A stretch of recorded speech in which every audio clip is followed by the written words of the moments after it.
Hey guys, I think I finally found my favorite headset.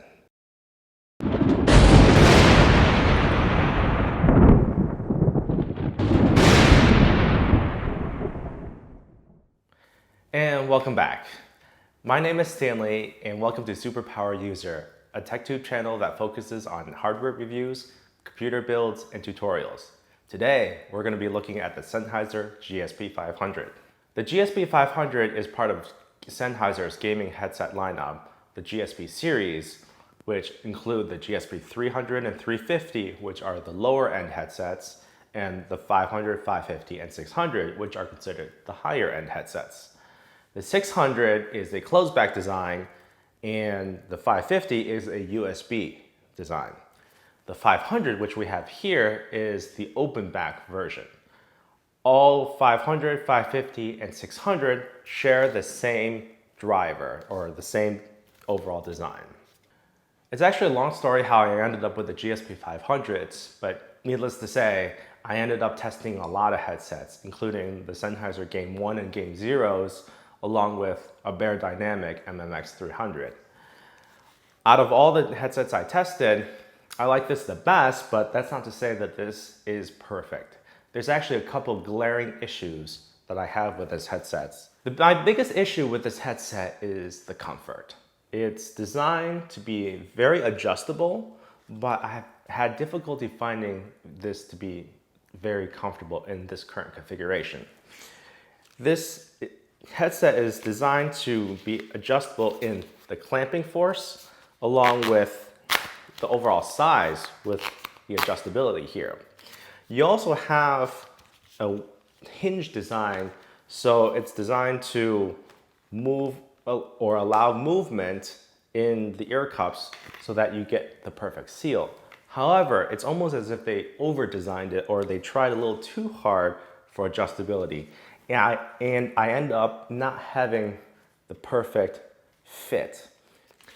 In terms of comfort, what you hear from most reviewers is that you have padding on top and big plushy ear cups, but the padding on top is medium at best. It's not very thick. It's wide, which is able to distribute the load pretty well, and it's relatively soft, but it's not super thick. I have a relatively big head, so I have to pull this out almost all the way. And when I put this on my head, I end up having a lot of pressure at the very bottom of this headset. I've noticed that a couple other YouTube reviewers have talked about how the clamping force is an issue, or how all the pressure or the seal isn't very good. A lot of the force ends up being at the very bottom of this headset. So it's a less of an issue if you have a smaller head, I think, because as you can see, you're able to keep it open more easily when it's a lot smaller. But if you pull this all the way out, it has a tendency to push in at the very bottom. So what ends up happening is that I end up having too much pressure down here and not enough pressure here. So if you look at Amazon, there's actually a reviewer, or there's an Amazon review photo of some guy putting toilet paper up here to push in here to get this bottom to come out. So, like I said, I've got a solution for that, for this problem. A little bit on that later in the video. In terms of build quality, this is actually a pretty sturdy headset. It's made of hard plastics, along with the metal hinge, but the plastic, as you can see, is relatively flexible, and it's got a very strong design. So it gives you the feeling that if you've dropped it, you're not gonna necessarily break it. It's pretty much built like a tank, and all of the hinges are very, very smooth, very strong. So build quality isn't an issue. Also, this headset comes with a 2-year warranty, so any build quality issues, whatever, should be covered under the warranty. Now, talking about sound, why did I go with the 500? So the 500 and 600 are very similar in design, like I said, And this is the open back version, meaning the back of the headsets are ventilated. So basically what that means is people around you, or the sound actually isn't muffled in your head, or it doesn't feel like it's in your head. When you're playing a game, you have positioning and you can hear people as they walk around you in your game. What I feel that is happening or the feeling that I get when I wear closed headsets is that the people are walking right around you. But when you have open headsets, it feels much more expansive. So it feels like the person is way out there, or you could pinpoint exactly where the people are in your game. It gives you a better immersion and a bigger sound stage. So that's why I prefer the open headset design. Also, with the open headset design, I can hear other people in real life. If they're talking to me, or if I have to say something, or if there's something on TV, I don't have to take the headset off to be able to hear them. I can hear them as well, without, like I said, without taking the headset off. But again, this goes both ways, where if you have an open back headset design, you get sound bleeding, sound leakage, it may disrupt other people. So again, you have to take a look at your gaming environment and make a decision on what kind of headset is best for you, either the 500 or the 600. Comparing the 500 with the 600, another difference is the clamping force of the 500. It is quite a bit less than the GSP500. The 600 being a closed back design really relies on the much more clamping force on the head to be able to seal in the sound. The 500, which I have here, is a little bit more relaxed, so it doesn't push your head as much, and it doesn't feel like your head's in a vice grip. Another difference is the overall ear cup design. The GSP500 features a cloth-based design, while the GSP600 is a memory foam design. The cloth is a little bit more breathable, but ends up being harder overall. So that's actually a con, in my opinion. So remember I complained about the pressure in the bottom of the ear cups? Well, my solution for this is to actually take these off. These are removable, and to install the memory foam GSP600 ear cups sold separately. You can buy these at the Sennheiser website, and once you put these on, once you install these,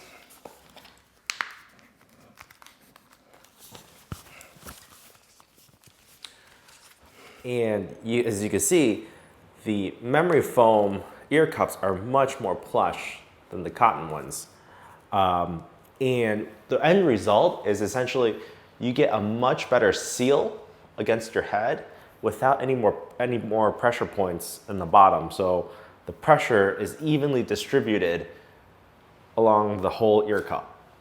And also, because of that, you get better bass response.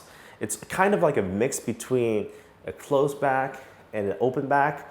Sure, it's open back, it's still an open back headphone, but the good seal is kind of strange. The feeling is not in a bad way, but it's just you get a little bit better bass, but still you can hear everything around, and you still get that expansive sound stage.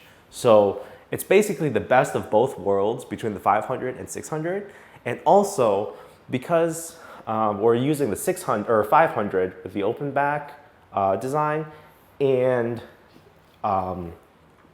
the headphone is designed for less clamping force. Between the memory foam ear cups and less clamping force, it's just much more comfortable than either of the two configurations, either of the 500 or 600 in their original configuration. So if you get one of these headsets and you find a little bit of too much pressure down here, this is probably a very good solution if you're set on keeping the 500, GSP 500. The microphone on this the microphone on this headset is also very, very high quality. In fact, that's one of my main reasons for wanting to stick with the Sennheiser brand. The Game 1s and the Game 0s were known for their mic quality. And in the GSP series, the mic has actually just gotten just that little bit better. It's a noise canceling mic, and it also has a raise to mute function. So you might hear that little click. And once you pass that click, it mutes the mic. When people around me are doing their own thing and I'm playing a game and they want to talk to me, all I need to do is raise my mic, and that's a signal to tell them, yeah, my game is muted or they can't hear me anymore, and we can start talking. Really like this little feature. On the other side, you'll have a little dial, medium resistance dial that can mute or increase the volume. Unlike the Game 1s and Game 0s that aren't able to mute completely, if you turn it all the way, you can actually cut the entire sound from just turning this knob. So that's a big bonus compared to the older versions. Overall, I think, one more thing. The adjustments on this, I've seen a lot of other reviewers complain about this as well, but overall the adjustments does not have any labels. So it's kind of hard to tell if it's even on both sides. Well, actually for me, I go all the way down and bring it up 1 or 2 clicks. So that's my way of making sure both sides are even. But it would have been nice if they had some kind of labels or markers like every other headset out there. All right, so we're gonna be testing out the microphone for a little bit. What you're hearing me right now is directly from the camera. There is no lavalier mic anymore. And I'm gonna be switching over to the headset. Right now you should be hearing the microphone quality from the headset. I've got the headset directly plugged into the Sound Blaster ZXR, the sound card, and there's absolutely no filters or any noise reduction. This is straight audio into Windows, and Audacity is recording it right now. If you were to apply a couple filters, noise reduction, I'm sure that will probably clean up the signal just a little bit. But even so, what you'll notice is the audio quality should be pretty good. And just to test out the mute function, I'm going to talk and keep on talking as I raise this microphone, and you'll hear that it actually mutes when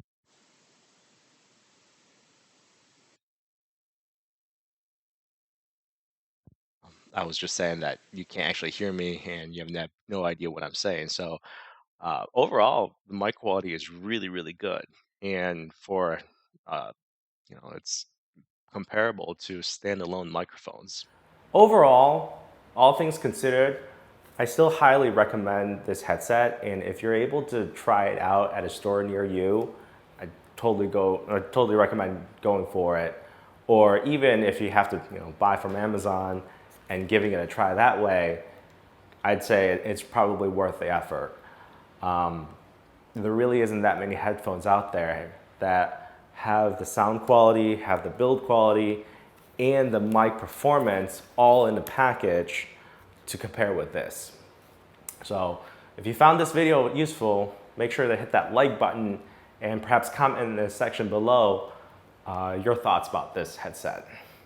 Anyway, we'll see you in the next one.